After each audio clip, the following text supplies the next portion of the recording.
今日抵达阿拉斯加首府朱诺。朱诺是全美各州首府中面积最大的一个城市，人口却是最少的，直到2016年才约32000多人。它也是美国各州的首府里面唯一一个没有道路与美国其他土地相连的城市。要到朱诺，只能靠海空运交通，无法直接由陆路抵达。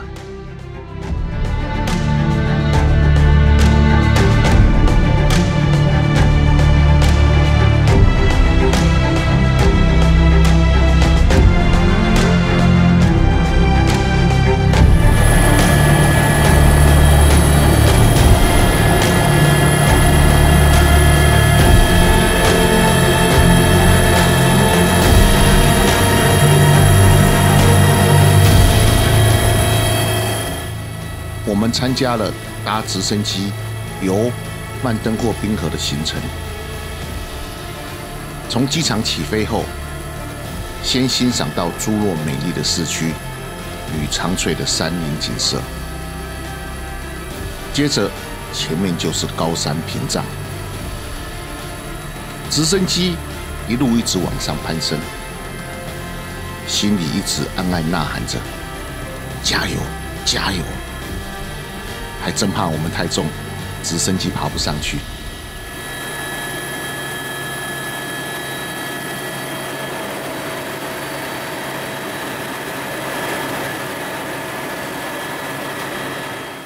直升机一越过山头，眼前豁然开朗，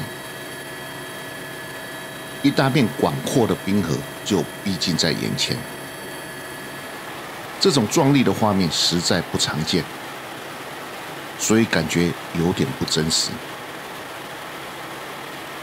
一直以来，我们都是在山脚下仰望青山与冰川，如今从高空中俯瞰脚下山川与冰川，又是另一种感受。大地就近在咫尺，万物皆在我脚下，真是过瘾。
直升机停在冰川上，让大家下来活动。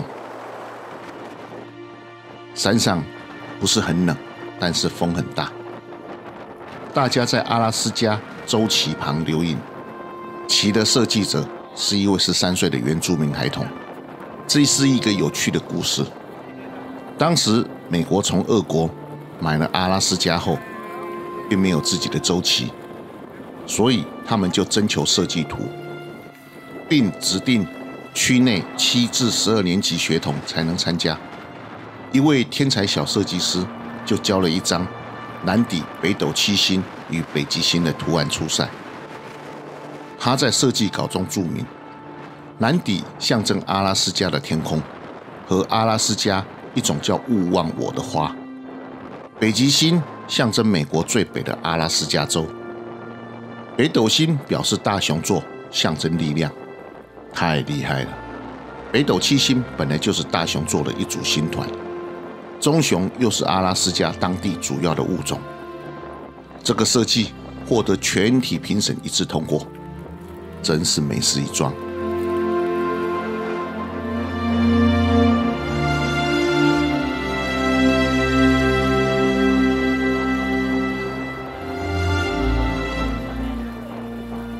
站在冰河上，才真的感受到冰河溶解是现在进行式。融化的雪水沿着水道流入冰系裂缝中，所以冰川也就渐渐的龟裂、分解、退缩。这种退缩现象越来越严重，引起了全世界环保人士的重视。这也是世人必须面对的共同责任。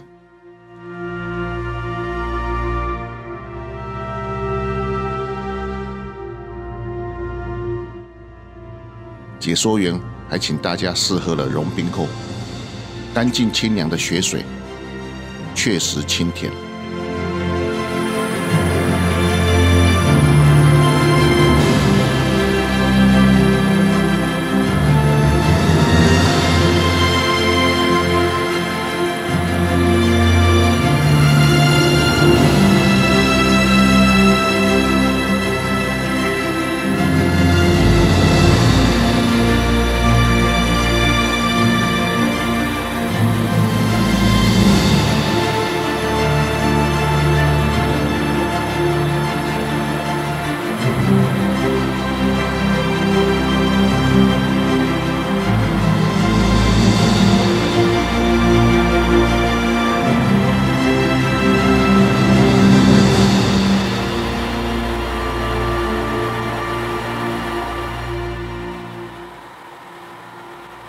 这是一趟值得体验与深思的行程，非常有价值。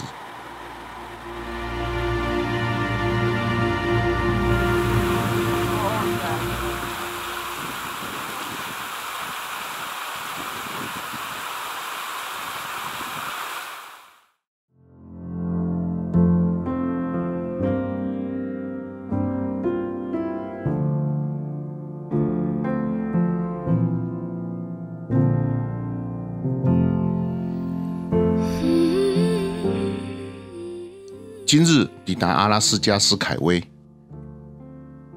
我们转搭接驳船到海恩斯。这里是全世界最大的白头鹰保护区，在这里看到了几只白头鹰，它们所显现的那种威风凛凛、睥睨天下的气势，真是没话说。孤单的身影矗立在高耸的松木顶端，锐利的眼神俯瞰着脚下大地，感觉就像是监视又照顾着大地。一片寂静中，却又充满了肃杀之气，悸动人心。这里的风光美得没话说，青翠的高山、森林、溪流。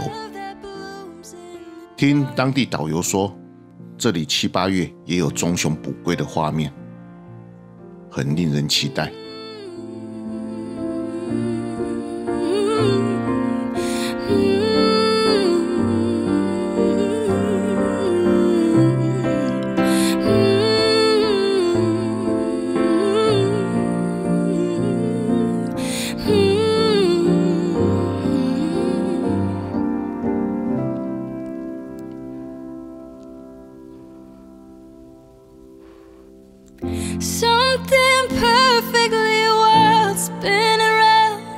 like a child.